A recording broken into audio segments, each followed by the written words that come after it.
everyone, welcome back to another episode of the series Style Meets Sustainability with me, Arpita. Today we have Dr. Sailesh Rao with us. He is the founder and executive director of Climatehealers, a non-profit dedicated towards healing the Earth's climate. He has several books and documentaries to his credit. To name a few under documentaries, Cowspiracy, The Sustainability Secret, and The Land of Ahimsa. Few books are The Pinky Promise and Carbon Dharma, The Occupation of Butterflies. Dr. Rao is a human, earth, and animal liberation activist. He has faith that humanity will transform to keep his pinky promise to the future generation, not just for ethical reasons, but also out of sheer ecological necessity. Let's welcome Mr. Rao. Hello, Mr. Rao. So nice to have you here today. I wanted to ask you certain questions where we talk about climate change and everything. Okay. So I heard your talk where you mentioned that minimalism and veganism are tightly coupled. So can you put light on minimalism and how important it is? Yeah, minimalism is essentially trying to get to a point where we are giving more to the planet than we are taking from it. That's the basic idea. Because if we don't give more to the planet than we take from it, then the planet is going to keep getting worse and worse and worse. Right? That's what's going on right now. So we need to make that normal for people to give more than we take. And the first step in that is reduce what you need. Right? This is why I say veganism is actually a first step in minimalism. Veganism is saying that I really don't need to use animals. If I don't need to use animals, my footprint decreases by an order of magnitude. Right? And then you say, once you do that, then you say, okay, what else can I do? Right? And then you begin to see that everything you consume actually impacts animals. Somewhere it impacts the planet, and indirectly it impacts the animals. So this is why once you start thinking about veganism, thinking about this path, veganism, you automatically become minimalist. Yeah, that's a actually interesting thought. But minimalism, in which ways? Like In everything we do, right? So I say that this is like it's like an infinite journey. Eventually, of course, you may become like a Jain Muni, not wearing anything, walking, because you can. But you don't have to get that far. When you start giving more than you take, then I say you cross that threshold of sustainability. That's a great thought. So, how do you think minimalism helps people to find their path in life, like their purpose or path? Yeah. Eventually, it always starts with why you want to do something. And in this case, I'm saying we need to start thinking about the planet we live on as our home. And our home is now in trouble. Okay, it's burning. And when you have a home that's burning, you first put out the fire and then you have to then rebuild them. So that's the whole idea behind it. Putting out the fire is literally going vegan. Going vegan will address all 6 fire alarms that are going on the planet. And it will tone down all the 6 fire alarms, maybe even shut them down. So eventually, once you do that, then you say, okay, how do I now return more to the planet, right? So then, that is where you restore the forest. You restore, because when you just leave land alone, it may not be in a position to come back, because we may have depleted the entire seeds that were there in the soil. Because you know what happens today is that when we deforest land to use for animal agriculture, then whatever the animals did not eat, so the grass is trying to come back, the plants are trying to come back, then we let the animals eat. Whatever the animals did not eat, we chop and burn. This is called pasture maintenance fires, because if you don't do that, the forest will come back. And then the wild animals will come back, and then you have to deforest again, right? So to maintain pastures, they chop and burn anything that the animals did not eat. And so it's like there are seeds in the ground that are trying to come back and they're being chopped and burnt. They try again next year, and and you chop and burn. Eventually they give up. So after maybe 20 times or 30 times, they just say, okay, maybe you don't need me.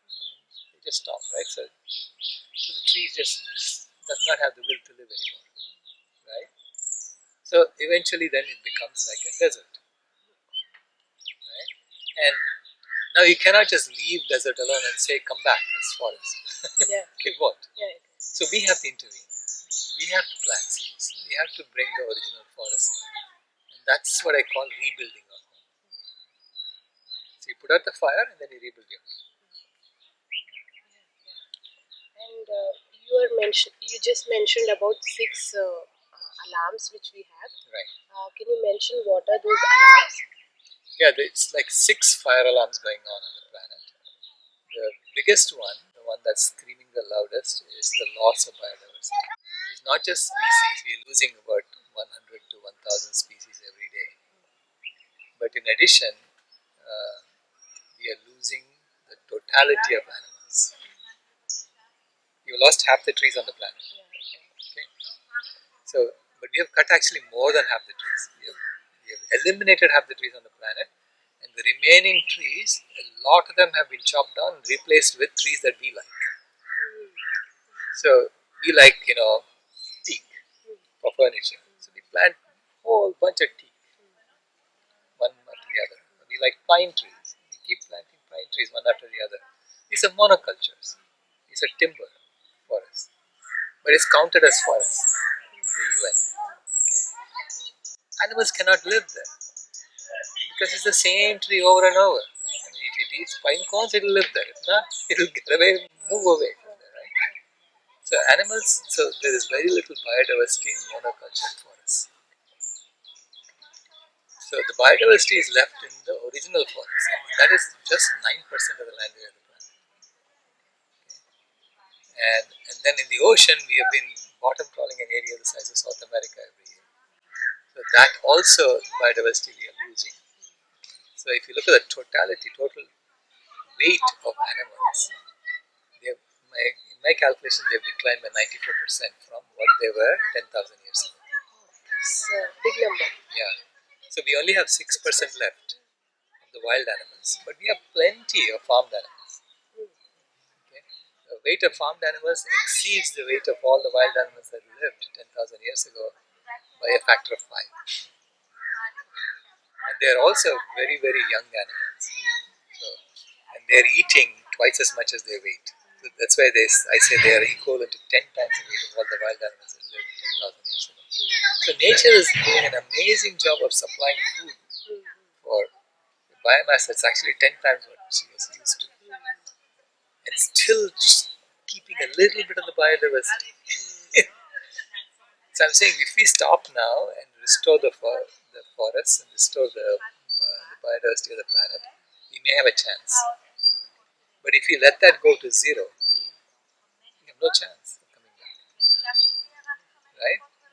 So that's why it's a very critical. It's the loudest fire alarm that's going on. The second loudest is the chemical pollution on the planet.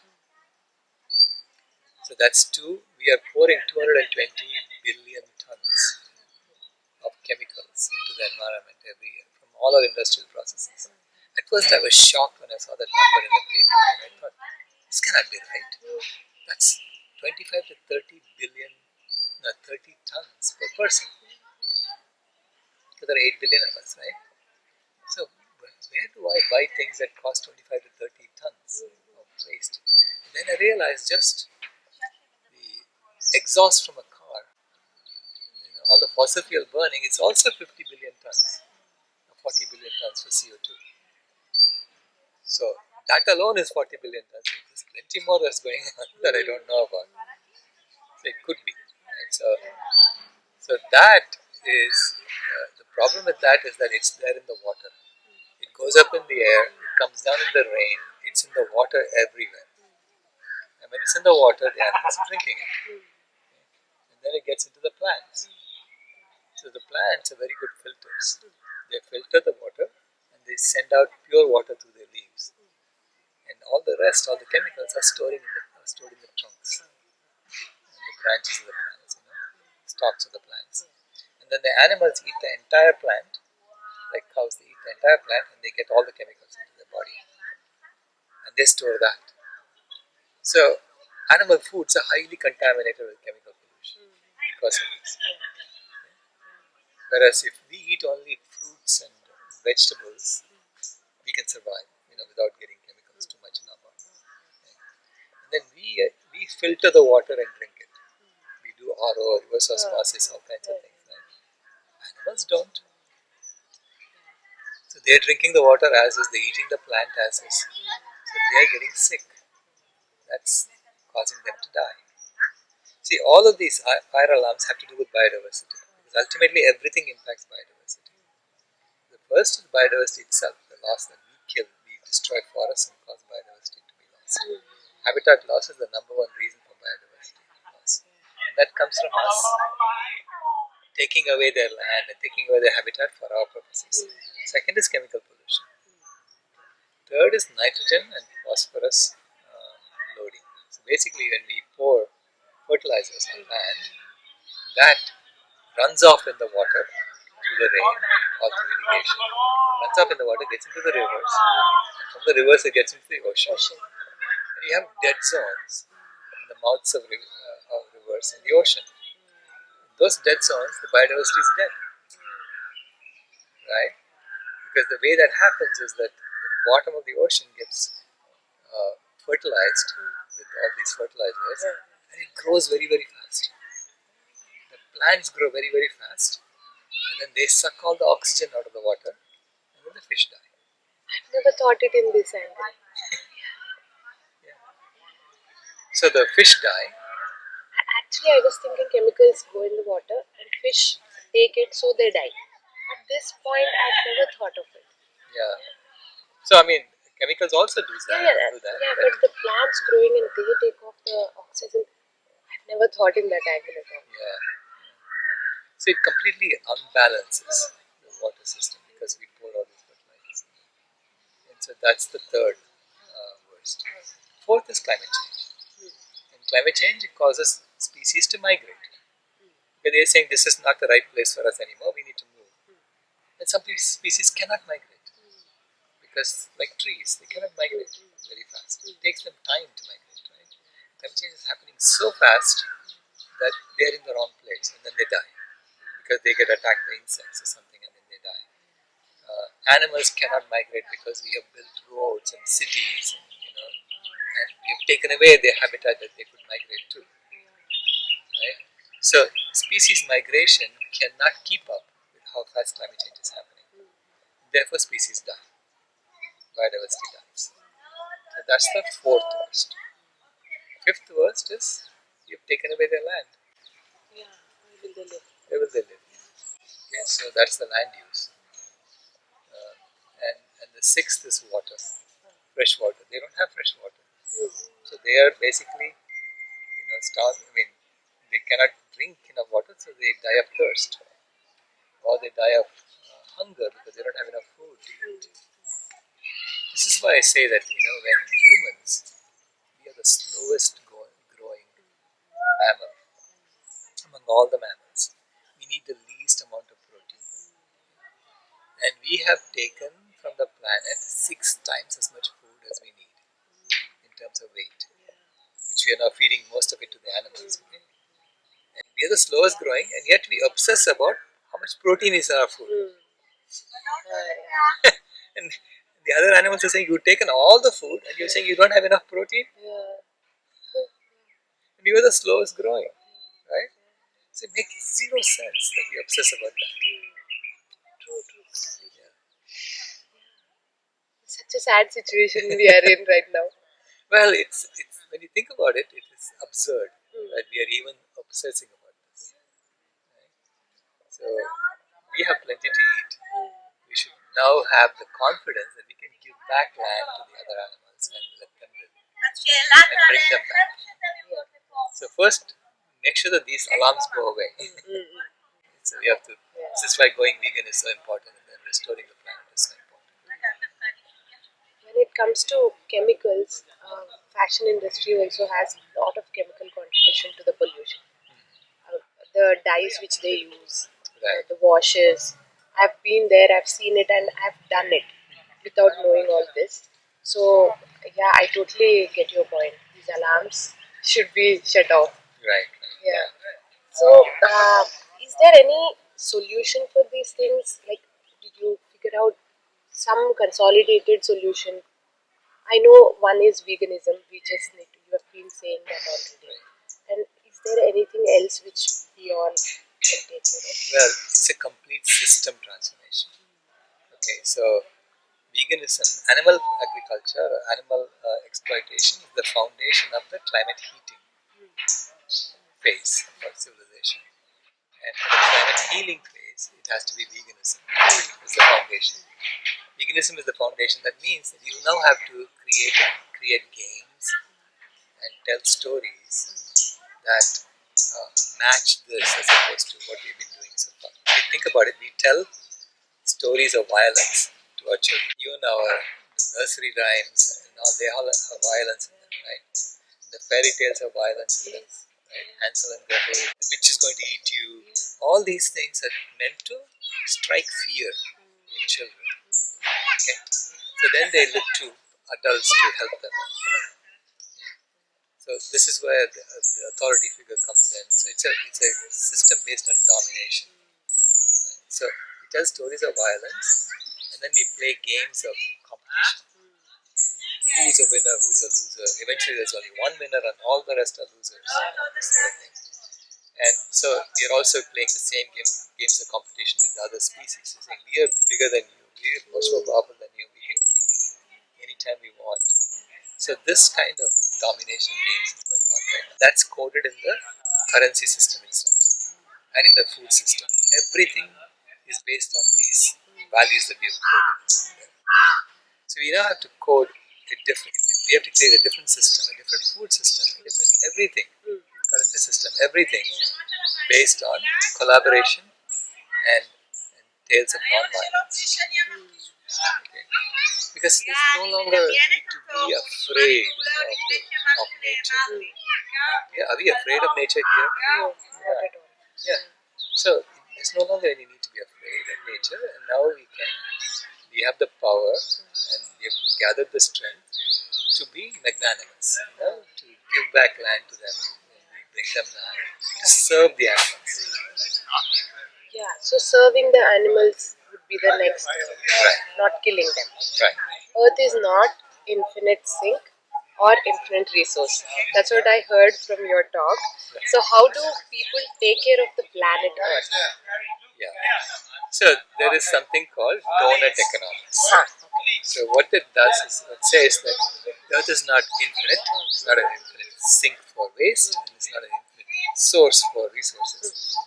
So now we know what is the maximum we can take. You have to stay within that. And what is the maximum we can put as waste? You have to stay within that. So that means that you stay within the planetary boundaries. Okay? And then we have a minimum need that we need in order to eat, right?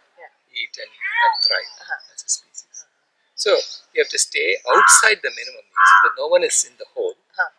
Push everyone outside the hole, and then tell them stay within the upper limit. Okay, that's called donut economics. Okay. And that's a different game you have to play. So it's not about grabbing as much as you can for yourself. It's saying how much can you give.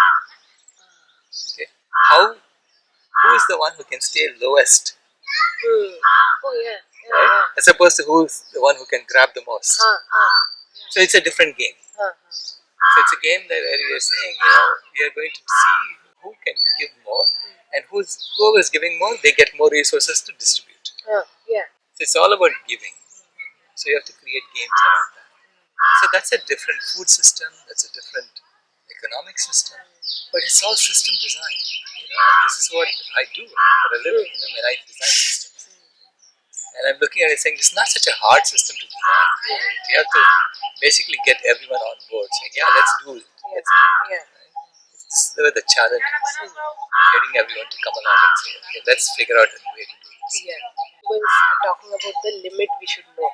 How do a person who's watching or listening to this know their limit? Right. Because nowadays in this world, everybody, as you were mentioning, everybody wants to grab for themselves. Right. They don't even think of giving to somebody. Right. Maybe for their next generation they want to store up, Right. but not to the other person next to them. So how do they figure out the limit Yeah. where they can stop? See, everyone has their limit at any time.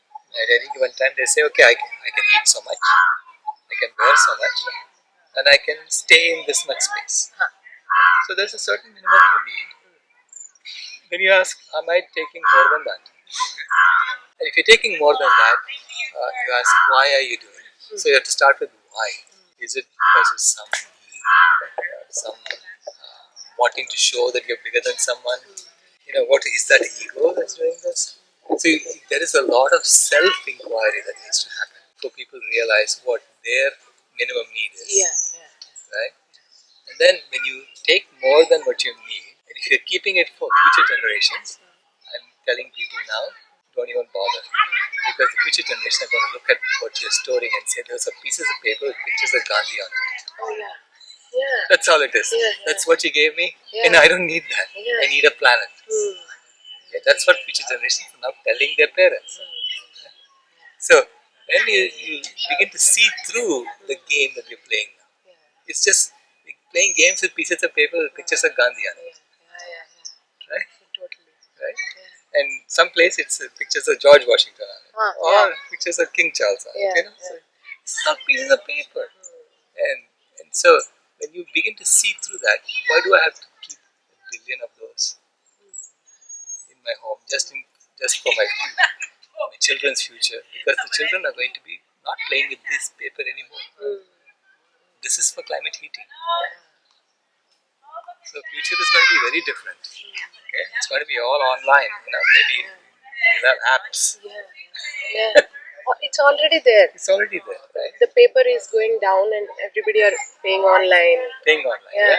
But eventually it will be like you will automatically get your allowance into that app, and you pay with that for whatever you need. Okay, and then based on how much you have left over at the end of the month, people will say, "Oh, that's a good person. Kept a lot." Right?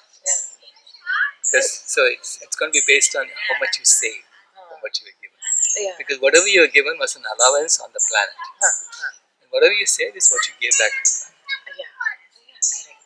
And in my surroundings, in my community, wherever I live, people are generally thinking that kids, they don't know anything. They need to be guided by parents. If you are not telling them what to do, they will be lost purpose. They will not survive in the future. That's what they say. Why? Why thinking about community? My parents, my daughter's grandparents, they say this. How will they survive? You have to do this. They have to do this. Otherwise, how will it work? You need to save up for them. Where will they get the money from? These kind of notions are there with everyone, because whoever I speak to, they all talk about this. My daughter doesn't go to school, so that's where starts the first question.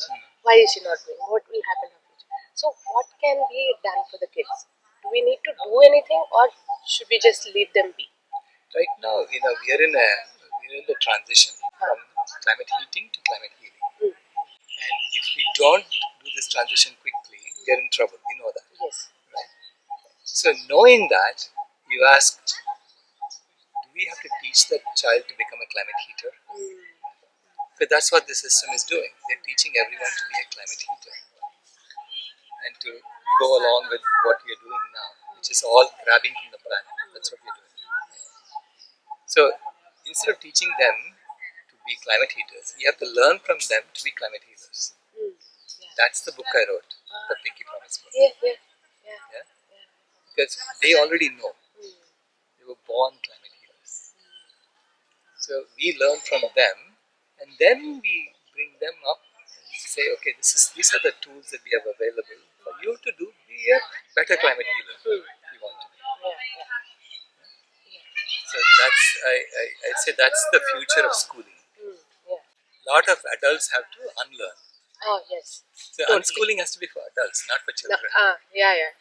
Children already know. Yeah, actually true. Why do you think people buy so much when they are supposed to be happy with what they already have? Yeah, Why? there is a system in place with psychologists being employed by corporations trying to figure out how to make you buy more. So they are constantly trying to manipulate you into buying more.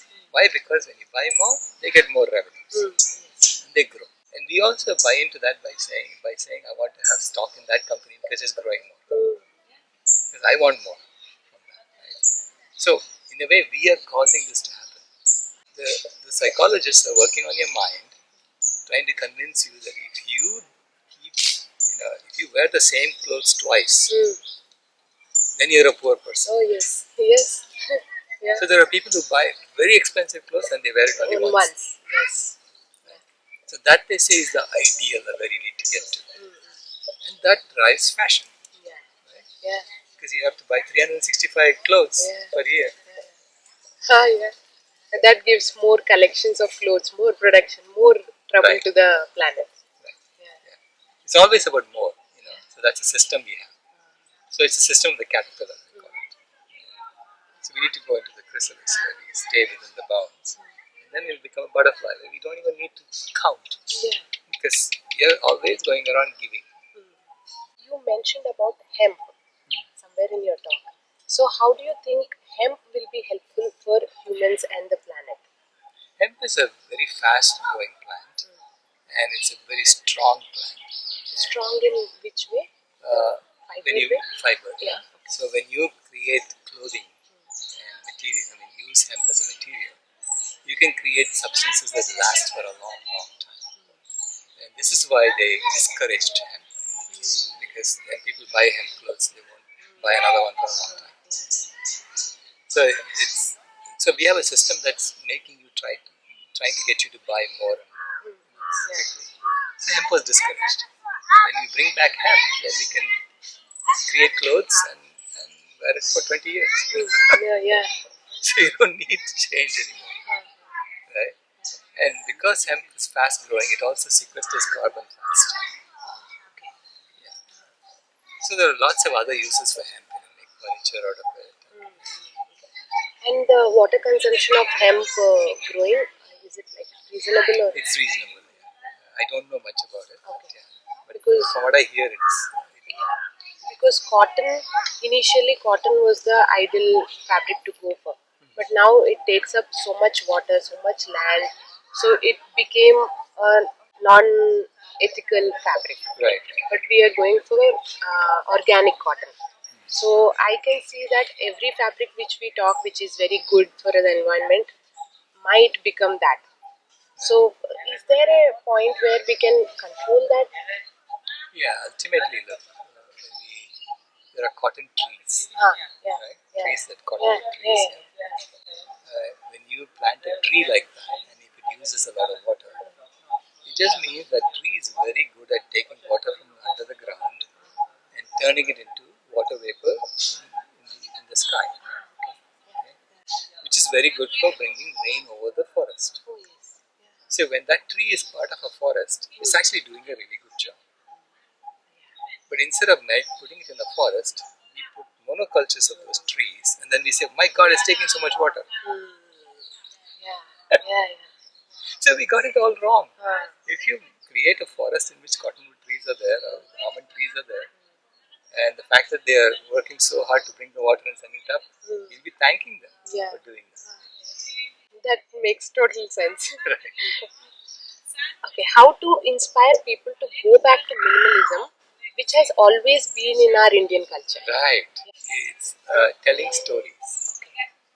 Telling stories in which we are not blaming our ancestors for the mess that we are in. Basically, the world wants to adopt Indian food, which is fundamentally vegan. Okay, our idli sambar, dal chawal, roti sabji, they're all vegan. Okay?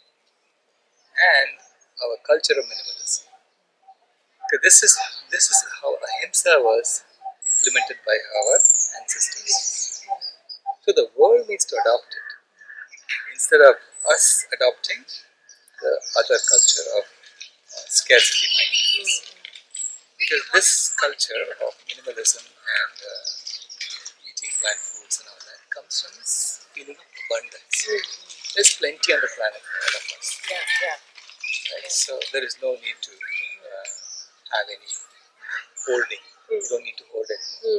So this is what our ancestors said at the age of 40 or so, you give up and you go into the forest and you live on your own. Oh yes. Yeah. So it's, this has been our culture. And everyone around the world needs to adopt it now, because now we have access to the same kind of resources everywhere. And they are doing it in the West. Europeans are doing it. Europeans are going vegan. And we shouldn't be doing the other way. Because they are coming to our culture.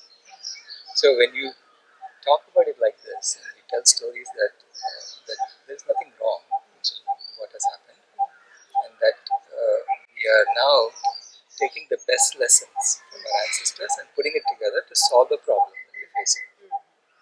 Right? See, not everything that our ancestors wrote was correct, because they had limited knowledge too. They were all human. We are fallible. We make mistakes. So when people say, well, this, it was written in Ayurveda that milk is sampurna ahara, right? Complete food for humans. It's not true. It's complete food for a cat. For us, it's lacking fiber. It's got all these substances in it that really isn't good for us. As I pointed out yesterday. So not everything the ancestors wrote is correct. Not everything they did is correct. But there is a lot that they did that's correct that we can use. So we shouldn't be outsourcing our thinking to our ancestors who lived 5,000 years ago. We need to think fresh. But there's a lot of wisdom in what our ancestors gave us, and we can use that. And although around the world, it's not just our culture. You can take wisdom in all cultures. How do you think fashion industry is affecting the planet? And are there any tips that you can give to a regular person who's listening or watching to reduce their footprint? Yeah. Obviously the chemical pollution is one big thing. And the other is the idea that you need to keep growing. Fast fashion and the fact that you have to keep buying over and over. That's a problem, but they're stuck in the capitalist system, which forces them to do that. So it's up to us consumers to help them out. And consumers should be looking for clothing that is made with organic dyes, with vegetable dyes, and buy as little as you need. Buy second-hand clothes.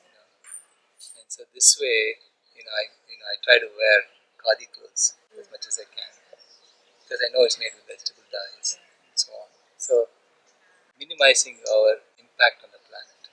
How much time do we all have to work on our act? Oh, we don't have much time, as I said yesterday. If we can do it all today, that's the best. If you cannot do it today, do it tomorrow. That will be the second best. Third best is do it day after tomorrow. It's that urgent. Because the fire alarms are going on. Okay? And a lot of people don't hear the fire alarms. But those of us who have been analyzing the data and all that know that there are 6 alarms going on. Okay? And so the best we can do is to try and convey to you that it's very, very serious. And I changed instantly when I got to know. So the first time they reported on these fire alarm signals in 2009, they said there were 3 signals. In 2015, it became 4 signals. In 2023, it became 6 signals. So you can see how it is growing. The sooner we do it, the better off we are. This is a personal question. How does your wardrobe look like? How many clothes do you have? People keep giving me these t-shirts, which I take because I can promote their cause. Other than that, I have 3 khadi shirts that I wear. I've seen you wearing those all the And I time. have 2 pairs of pants. Amazing. I wish I can go down that much. I'm in the process, but I'll go down to that much. They're roughly the same color, so people think I'm wearing the same pants over and over. Oh, that's amazing. I have come down to 15 clothes. Okay. So I used to have hundreds. As a fashion designer, I was supposed to maintain certain thing. And then I gave up on all that, and I realized it's all waste. So Right. then now I'm at 15, but it looks like a little challenging for me, but I'm managing that. Then maybe I should go down to 2, 3 pieces. Yeah, it's amazing. But I have a lot of these undershirts, these t-shirts, because I change them every day. And then, Yeah. Yeah, that's a nice way. Yeah. Now let's move on to a quick rapid questions, which I call snappy seconds. Okay. You have to give one word or one sentence answer there. So let's just go quickly. Your favorite food? Idli sambar, Your go-to fabric? khadi, cotton. What drives your inspiration? Children, Your next big project? vegan world 2026, always. Okay. And favorite animal? Favorite animal, dogs. Dogs. Any book or documentary suggestion? Oh, please watch Eating Away to Extinction. Okay. It's not something I made, but it's very compact and it does everything. And book, you said? Yes. Book, Pinky Promise. Pinky Promise. Yes. One quote from Bhagavad Gita. I love you so much, I set you free even from me, and you're free to choose. Yeah, amazing. So that's where we end our conversation. Thank you so much for being part of this conversation and giving awareness to so many people who are watching and listening. My pleasure. Thank you so much. That was an amazing and very deep, insightful conversation with Dr. Rao, clearly stating the facts and the sense of urgency for all of us to take immediate action. Let us all do our best to consume less and give more. You can follow Mr. Rao's mission and understand more about it on Instagram at climatehealers. The link will be given in the description. Until next time, let's consume less, create more, and celebrate the beauty of simplicity. Bye bye.